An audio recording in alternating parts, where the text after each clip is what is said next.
Yeah, man, people, welcome back to the channel. Day again, I don't know, U20, what they have to talk about. And bless up to everyone that's tuning in. Yeah, bless up to everyone. I really appreciate the support. But you don't know, it's U20 time. Yeah, it's U20 time. As you know, yesterday, the group stage them dropped. And I would say Jamaica fall in a bombshell. I would say that is group of death, to be honest. I would say that probably is group of death because a Cuba team that's looking really dangerous in the first round. Yeah, a US team number one rank in Concacaf. So the next team is Costa Rica. I think Costa Rica rank around fifth or sixth. Yeah, behind Mexico. The tournament will be playing Mexico, and it will be playing in our place. Guanajuato. That's the state. That's the state of Mexico, Guanajuato, and they will play in I think two stadiums. The two stadiums are Estadio Sergio Loin Chavez here in Irapuato, and the other stadium is Estadio Miguel Aleman Valdez in Seria.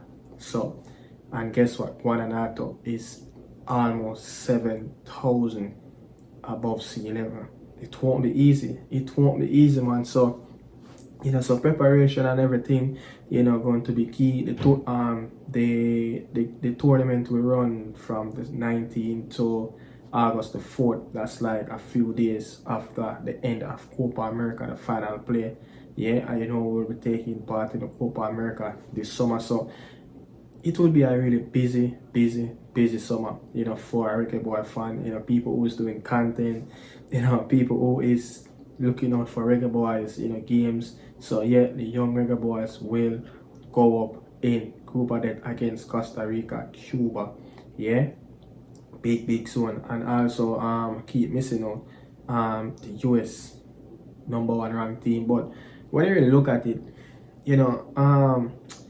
I don't really want to touch on most of the issues that's really happening. I want this video to be positive. I just want to just all our vibes, just chilling here, in my living room, just talking about the young Reggae Boys, the upcoming future for the senior team, yeah.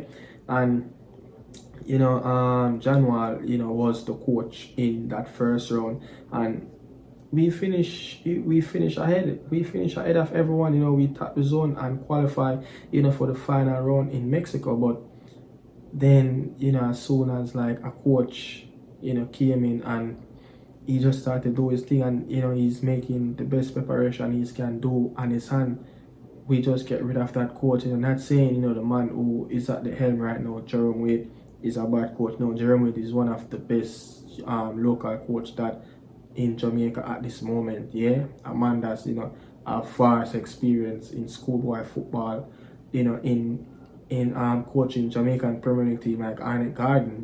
Now he's doing wonders with a young mixture of experienced Tivoli Garden team.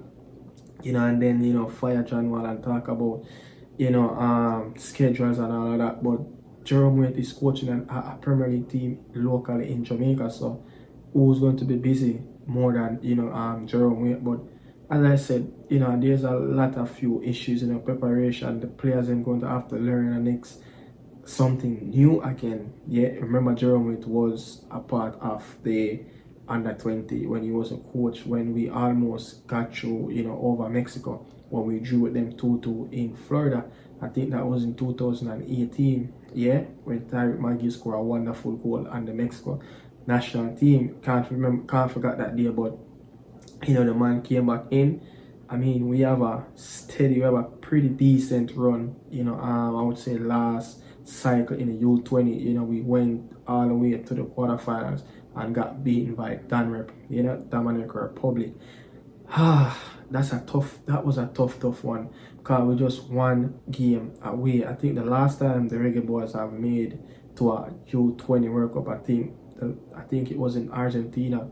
I think that was in 2001. Yeah, if it's not 2001, it's 2003. But nevertheless, we haven't made it back then since. The last time we really went to a youth setup, it was in 2011. Again, that was in Mexico when our under 17 team qualified for the FIFA World Cup. But looking at this, preparation is going to be key. Look, I just said it, Guanajuato, the state that the games that going to play in, yeah, it's almost 7,000 feet above sea level. We're going to need the best preparation.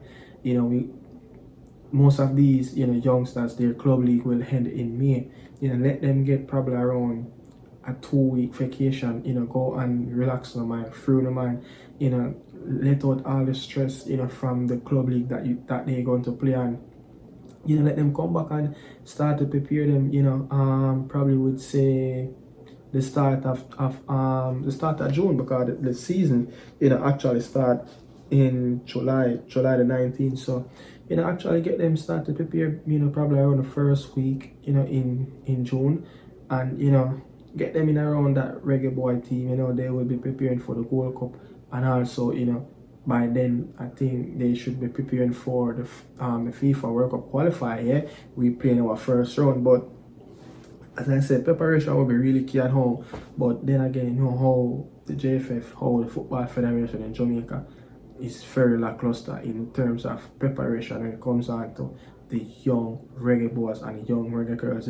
It's just that they just put a band-aid over the cut and just say once it starts bleed, they think that everything is solved. No, you have to treat the cut with a lot of medicine. You have to prepare it, So, but I want to go into some things, I already talked about preparation is going to be key, and I hope we can get into Mexico as early as possible, just to get climatized with the weather. Look, the feel.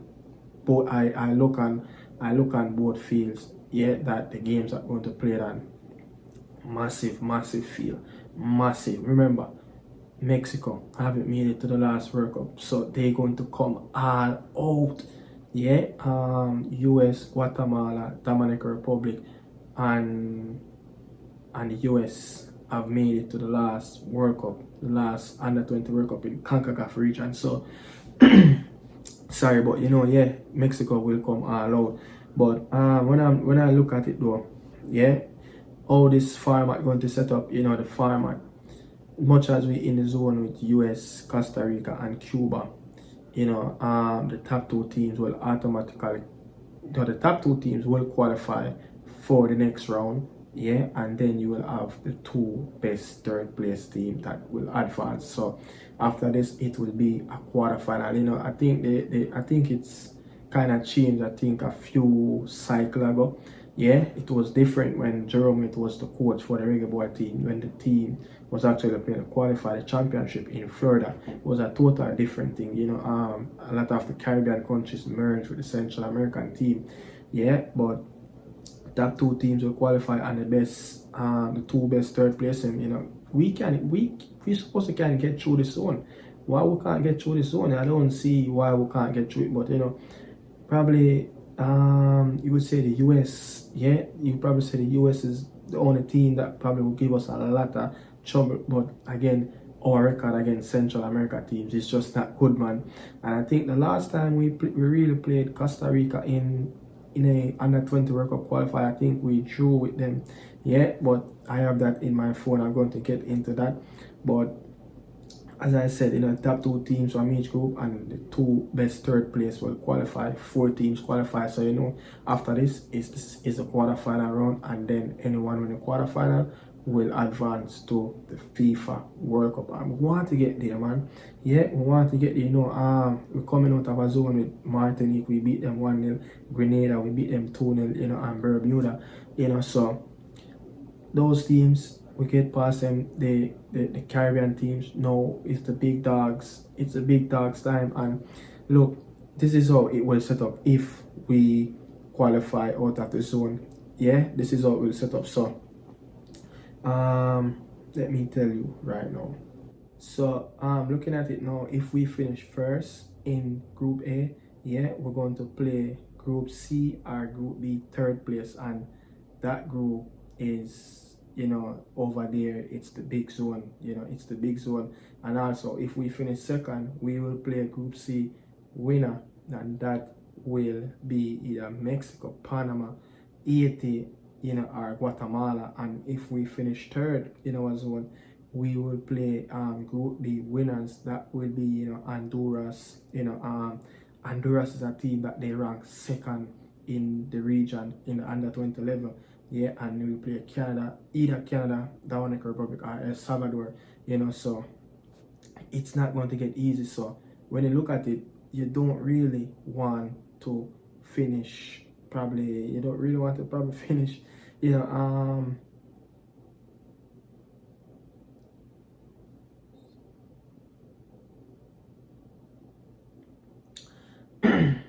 Alright, so the group them, this is how it's set up if we win the group. So in our group A, the winner for Group A will also play the best third place in C or B. If you come second in Group A, you will play Group C winner. That will be from the Mexico zone. Yeah, Panama, Haiti, and Guatemala. That is so difficult. If it's gonna be so difficult if we come second, and also if a team come third in Group A, they will play Group B winner, and that will be Honduras, a team that's ranked second in the region, Canada or Dominican Republic or El Salvador. So second, we love the team to finish second, we love the team to finish first, but it's going to be difficult. You want to avoid playing Mexico at all costs, man. Yeah, you want to avoid playing Mexico at all costs. But as I said, they didn't make it to the last World Cup. I think the last time a Mexico team haven't made it to the World Cup, it was a decade ago, around 2009, 2011.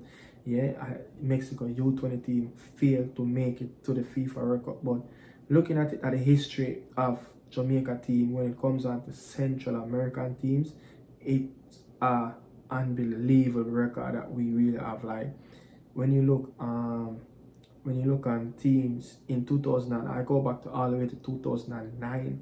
Yeah, in 2009 in the final round, we played Mexico, we lost 4-0. El Salvador, we lost 2-1. Honduras, we got 4-0. And also in 2011, we came up against Guatemala team, we lost 2-0.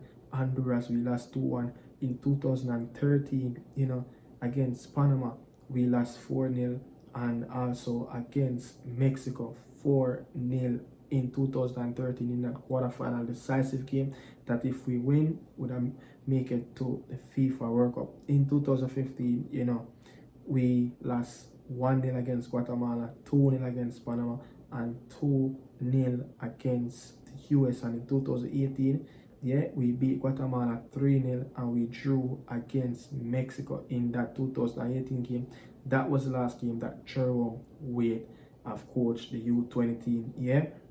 And also, in 2022, we draw with Costa Rica and we got 5-0 in that group stage, in that final group stage, but we still made it out of that group and went on to lose in the quarterfinal against Dominican Republic. So looking at that, the only teams that we got something from is that game against Costa Rica where we drew 1-1, and then in 2018 we played Guatemala and we beat them 3-0, so, and then drew with Mexico. So those three games is something, the only positive that we got. We don't really score on these teams. So again, it's going to be massive. We're going to need to strengthen this team. The team that I saw played in St. Kitts, it needs strengthening. We cannot go in this group with Cuba, Costa Rica, and the US. We need to strengthen this squad. This squad definitely need to strengthen. But knowing Jerome Wade, the team will always be running. We're not going to fail to score or create chances. Jerome Wade teams over the years have a history of scoring a lot of goals. Look what happened in the last under 20 cycle that he was in. We only missed out on 8 goals. Probably we could have, if we got another 9 goals, would have qualified over the Mexico national team. I think we scored around 21 goals in that final round. In that group stage, we scored 21 goals. The Mexico team have scored, I think, 28 or 29, but somewhere right there. So you see that Jerome Wade team, Tiffany Guard in the JPL regular season, they have scored the most goals. Same thing, Arnett Gardner was right up there last season in the top two of scoring the most goals in a regular season. So when I really look at it, Jerome with really good coach, but again, the circumstances that he came in, to coach his team, it's not a good circumstance. You really don't want to change two coaches, especially in a under 20. This is a youth level, and it's just the time of everything is so wrong.